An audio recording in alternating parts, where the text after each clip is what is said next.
Good morning, good afternoon, and good evening, everybody. Today, I am gonna pick four books, and they are very different from each other, but they are gonna left a very lasting impression on you, but in a very different style. So let's start with Animal Farm by George Orwell. You see, this book is very tiny. You are gonna finish reading this in a day, but the it punches you above the weight of this book. On the surface, it's about farm animals who overthrew their human owner and tries to build a fair society, a just society. Sounds very simple, but it's not. It's a political allegory.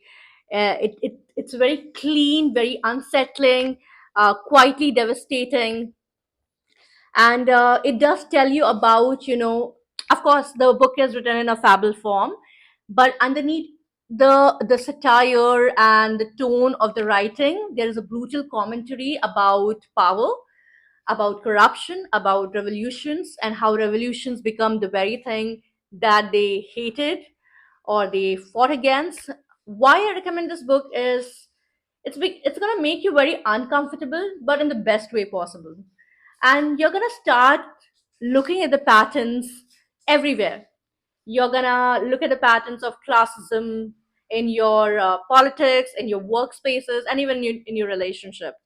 So I think you should read this amazing book. The very next book is this beautiful book. So why I picked this book is because I read Palace of Illusions by Chitra Banerjee, and it was like, wow.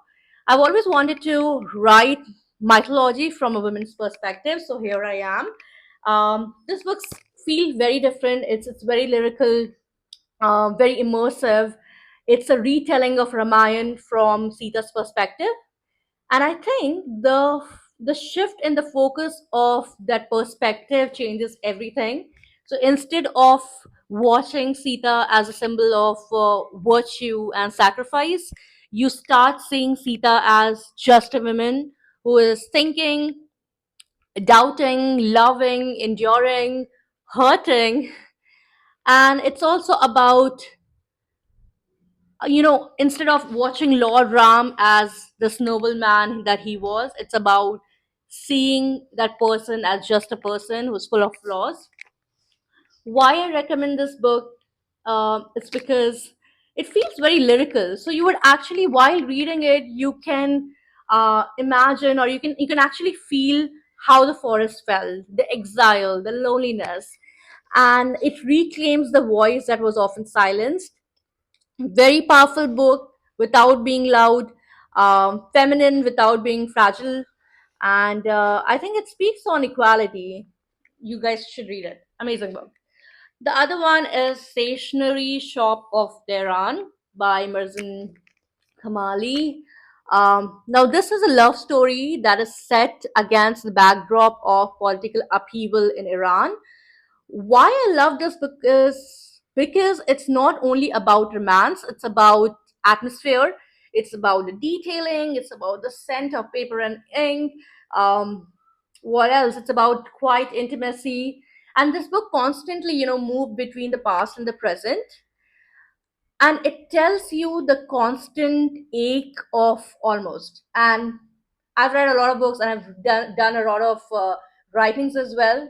Of course, nothing published, but I feel the only word that I hate in the dictionary is almost. So you would actually feel that constant ache of the word almost. Why I recommend this book, and if at all I have to recommend this book, is to people who love stories about, say, first love, missed chances, and how a historical event can reshape your entire existence. Very clean writing, and it's like, nostalgia wrapped in a heartbreak. Beautiful. So I'm gonna talk about this book called 40 Rules of Love by Ellie Shafak. And never in my life I've thought that I'm gonna pick up a book that speaks about spirituality, but here I am. This book is very expansive, spiritual, and very reflective. Basically, this book's move between a modern day women and this great poet called Rumi and Sams of the Breeze. And the structure of this book is so layered. It is stories within stories, and there are three elements, that is it moves, there's a constant movement between opinions, perspective, and timelines. And despite these three elements in the constant play, there is no chaos. It doesn't feel chaotic. It feels very structured, it feels very linear.